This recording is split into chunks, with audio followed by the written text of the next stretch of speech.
todos, muito obrigada a todos que estão aqui assistindo essa aula. Meu nome é Aline Padovani, eu sou fonoaudióloga e hoje eu vou conversar com vocês sobre a introdução alimentar participativa na prática.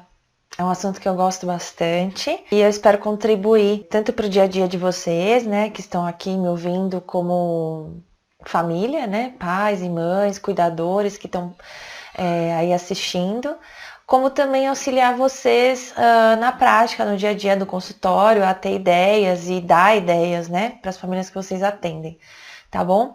E eu tenho um curso também, que é o curso avançado em Introdução Alimentar Participativa e BLW, que dá todo o racional, né, que dá toda a parte teórica para tudo que eu vou falar aqui hoje, tá? Então eu não vou me conter a parte teórica, na verdade eu adoraria, mas ia ficar uma aula gigante, então realmente é um curso sobre o assunto. As referências nas quais eu me baseio, né? Os 10 passos para uma alimentação saudável do Ministério da Saúde, a Sociedade Brasileira de Pediatria, incluindo o Guia Prático de Atualização novo, que saiu em maio de 2017, então tem recomendações super novas, assim, inclusive em relação ao método BLW, que dão suporte à introdução alimentar participativa. A própria Organização Mundial da Saúde, né? Desde 2001. Esse é o livro da Jill Hapley e Trace Murkett, Baby-Led Weaning, que também suporta e dá bastante da teoria que está por trás da introdução alimentar participativa. E eu queria indicar esses 3 sites aqui. Um deles é o da Hapley, né, da Jill Hapley, que é o hapleyweaning.com. O site da Suzanne Morris, que na verdade é da equipe, toda a equipe dela, que trabalha com alimentação infantil, que é o feedingmatters.org.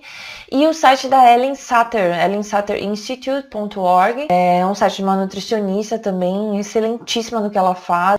São 3 sites importantíssimos. Se vocês estão me ouvindo aqui agora, vocês têm que ir atrás deles, se vocês querem saber melhor sobre o assunto. Tudo que eu vou falar aqui são coisas que já estão descritas nos guias, nos manuais. Então, o que eu vou fazer um convite para vocês para repensar o paradigma atual e para a gente ampliar a nossa visão, tá? E qual é o paradigma atual?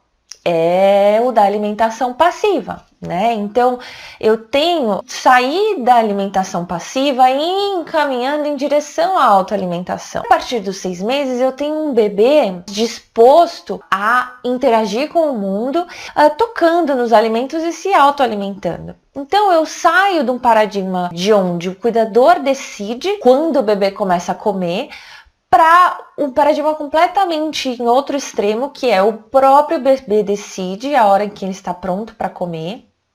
E ele faz isso como? Se autoalimentando, né? Me mostrando o momento certo em que ele está pronto para se alimentar. E eu saio do paradigma da quantidade, né? Então o bebê precisa ingerir determinadas gramas de alimento, de carboidratos, proteínas, enfim.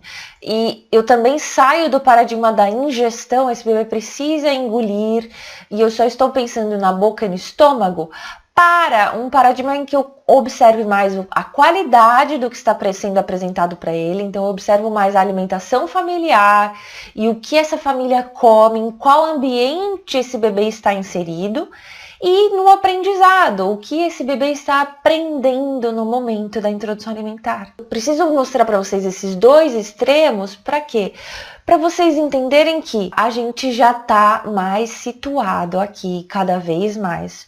O BLW totalmente centrado nesse extremo. O bebê se autoalimenta desde o início, e aí, durante o processo de introdução alimentar, ele vai me mostrando quando ele decide mamar menos e comer mais. Tudo isso, para a gente fazer essa mudança de paradigma, a gente vai ter que entender um pouco sobre habilidades, né? Então, o que meu bebê pode fazer? E também sobre oportunidades. Que tipo de oportunidades que eu vou dar para ele aprender? Então, como que na prática a gente pode fazer isso? A gente vai mudar completamente aquela cena do aviãozinho, coloca o bebê no cadeirão, eu tô de frente para ele e eu, de repente, né, eu tenho que fazer ele entender que aquela é a comida e ele vai ter que engolir, que aquilo vai matar a fome dele naquele momento. Então esse é o paradigma antigo. O que a gente vai começar a ver? a gente vai começar a ver as refeições em família. A gente vai começar a comer junto e não dar de comer. A gente vai começar a oferecer ao invés de dar. E a gente vai começar a trazer esse bebezinho a participar e olhar, aprender por experiência, aprender por familiarização, aprender através do modelo das pessoas que estão à volta dele.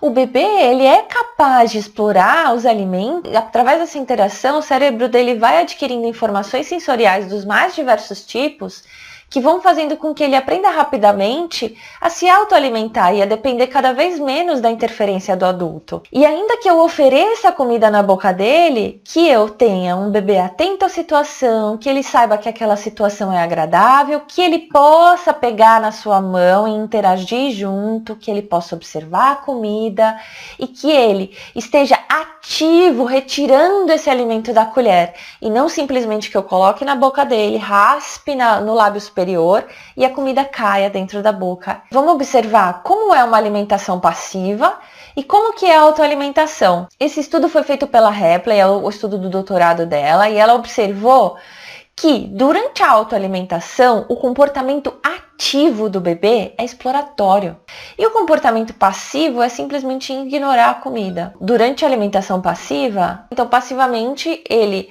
aceita a comida e ativamente ele desvia da comida. Realmente são comportamentos completamente distintos. O que a gente espera com a introdução alimentar participativa? A gente quer tirar o bebê do papel passivo da sua própria alimentação e passar a ter um agente ativo que interage, aprende e assimila os esquemas de alimentação e não só a ingestão, através das suas próprias experiências sensório-motoras. Então, olhar a introdução alimentar participativa é olhar a introdução alimentar em uma perspectiva muito mais ampla e funcional, em que todos esses sistemas, maturidade neuromuscular, autorregulação, integração sensorial, cognição, maturidade digestiva e habilidades psicossociais estão trabalhando em conjunto e fazendo com que a introdução alimentar seja uma fase de aprendizado, tá bom? E ela é extremamente dependente da comunicação entre o bebê e seu cuidador, que é a responsividade. Se eu não tiver uma comunicação efetiva, a gente vai entrar em embate. Então o bebê vai tentar me dizer alguma coisa e eu vou ficar frustrado, porque eu não estou conseguindo entender o que ele está me falando. Tá? E a gente vai falar mais sobre isso na prática também. Então, eu vou trazer aqui um esquema para vocês, eu vou até imprimir isso como um mapa mental, para vocês colocarem na prática de vocês, como vocês podem trazer isso para o dia a dia de vocês, tá? São princípios básicos que regem uma introdução alimentar bacana, respeitosa, que confie no bebê. Então, a gente vai falar sobre prontidão. Meu bebê está pronto para comer? Ele realmente se sente motivado? A motivação para ele comer é intrínseca? Vem dele mesmo? Ele está querendo pegar, ele está querendo fazer aquilo ou é minha? Ou eu quero que ele faça, né? Respeito, eu estou respeitando o tempo dele mastigar e engolir, o tempo que ele está levando para começar a entender que comer mata a fome, né? Então, eu vou mandar esse mapa mental para vocês conseguirem aos poucos irem colocando e ticando no dia a dia de vocês o que vocês podem melhorar. Confiança, eu confio que o meu bebê, ele está aprendendo e que logo logo ele vai estar comendo, ou não, eu tenho uma ansiedade maluca de que ele coma e eu vou fazer com que ele coma a qualquer custo. Eu confio no meu leite, eu confio no leite, no poder de nutrição do leite, né? Então isso é importante também. Eu estou dando oportunidades para que ele aprenda. Eu estou dando autonomia para que ele consiga me dizer e se comunicar comigo. Comunicação não verbal. Meu bebê não fala ainda. Como que ele vai me dizer se ele está feliz ou não está, se ele quer ou não quer, se ele quer mais, né? Que sinais que eu tenho que observar? Ele chora, ele joga longe, faz aquele movimento de para-brisa. O leite materno está em livre demanda, principalmente no início, 6 primeiros meses. O leite materno ele vai ser importantíssimo. O bebê ele está aprendendo ainda que o leite materno não é mais o alimento principal dele. Então isso vai acontecendo aos poucos. Essa curva de aprendizagem, o bebê vai comendo mais na medida que ele precisa mamar menos também, né? Mas nada é rígido, não existe um degrau, existe uma curva.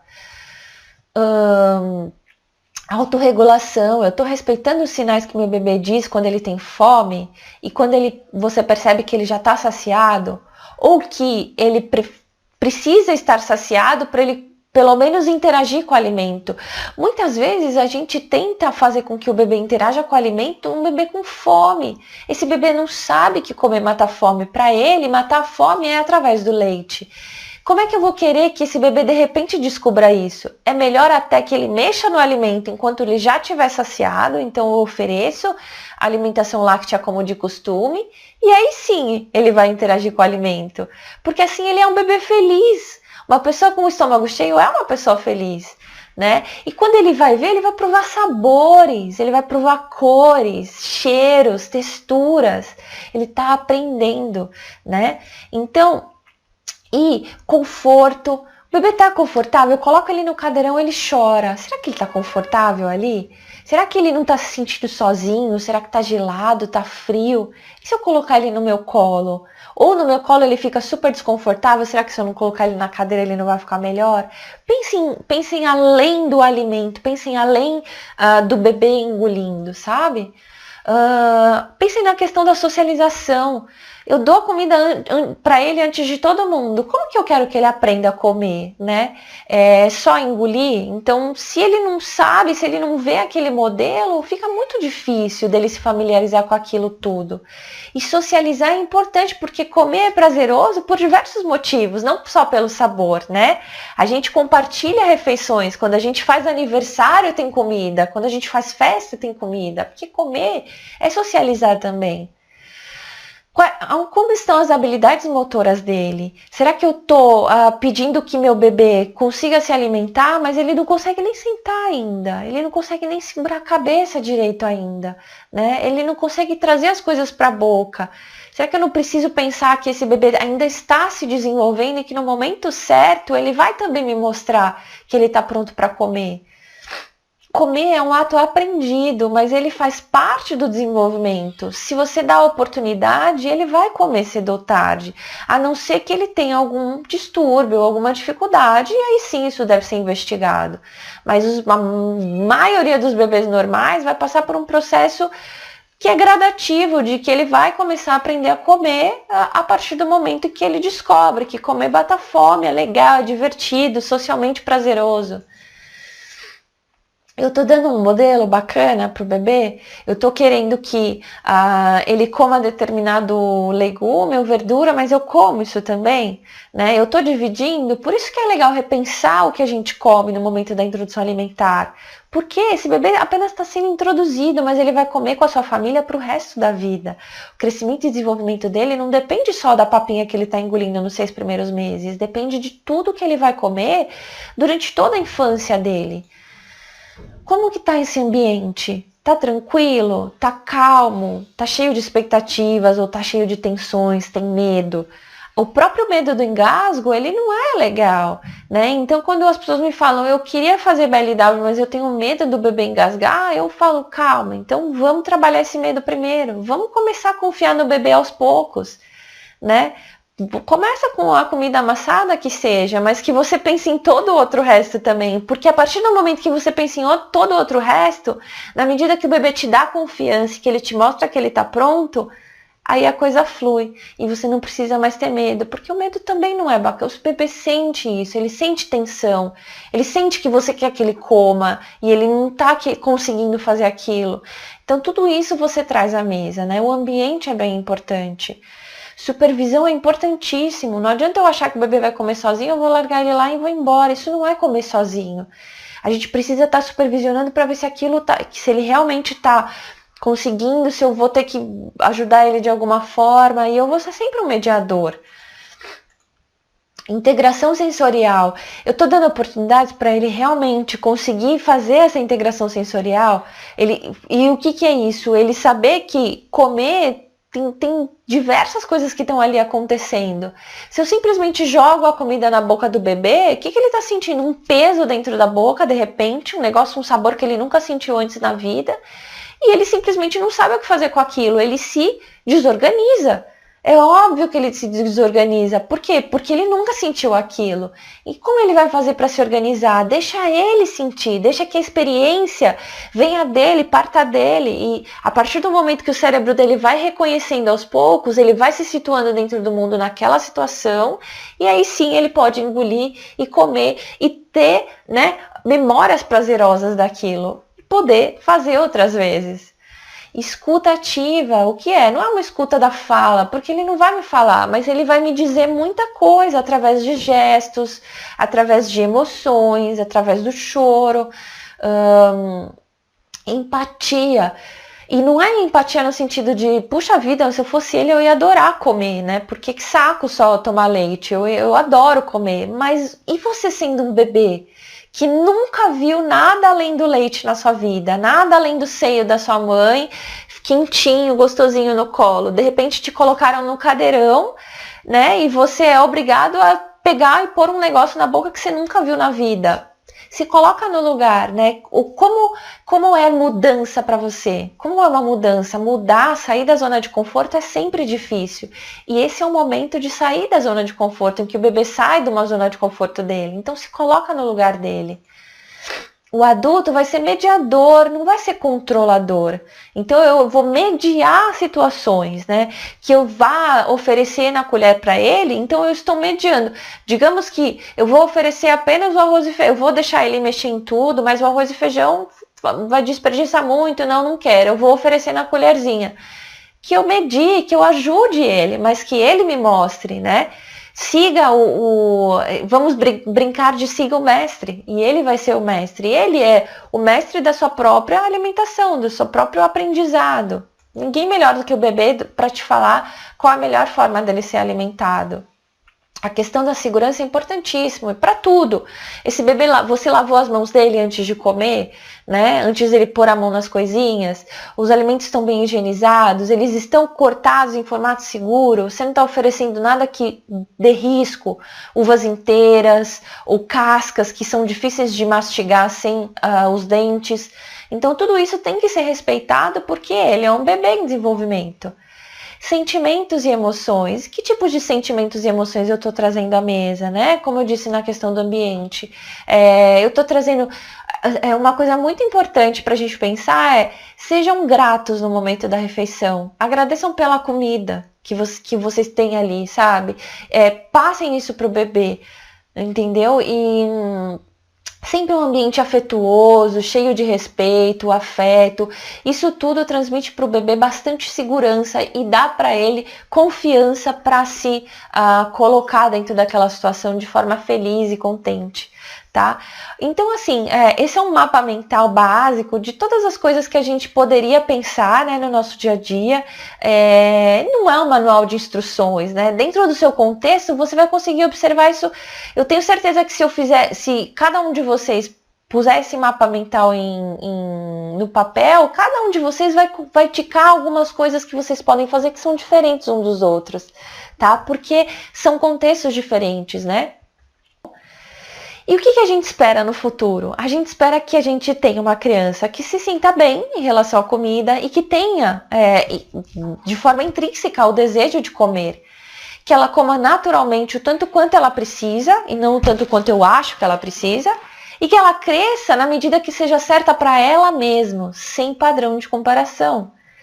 Apesar de eu ter gráficos e curvas de crescimento, eu vou acompanhar essa criança dentro do próprio desenvolvimento dela também. E por isso que o acompanhamento com o pediatra, com o puericulturista, com o profissional que seja da saúde que esteja acompanhando essa criança, que ele também compare ela com ela mesma, né? Porque isso é muito importante. A gente espera que essa criança nos mostre como alimentá-la, à medida que elas crescem e se desenvolvem também. Se a gente sempre dá autonomia, eles vão nos mostrar quando eles estão prontos para o talher, Quando eles estão prontos para comer sozinho e eles não querem mais ser alimentados, eles vão mostrar pra gente tudo isso. E a gente só precisa realmente dar espaço. A gente espera que eles aprendam a comer a comida que seus pais comem. E por isso que esse momento é tão importante para se reavaliar. E não reavaliar só o que você come, mas como você come também. Você come emocionalmente, você come além da conta, você come com gula, né? Como você come, tá? Então, o como a gente come é importante também, né? A gente gosta de comer, a gente sente prazer em comer, ou a gente tem medo da comida. Tudo isso, a gente é modelo de tudo isso também. A gente vai esperar que a criança goste de comer em família, que goste de comer socialmente e que ela aprenda como se comportar nas refeições, em diferentes locais, em diferentes situações. Que ela saiba como vai no restaurante, como ela se comporta dentro do restaurante, como ela se comporta na própria casa dela ou na casa dos avós, e que ela saiba se comportar em diferentes situações. Então são coisas que assim, a gente não... para vocês realmente tirarem a ideia do paradigma da quantidade da ingestão e olhar e pensar muito mais amplo, tá?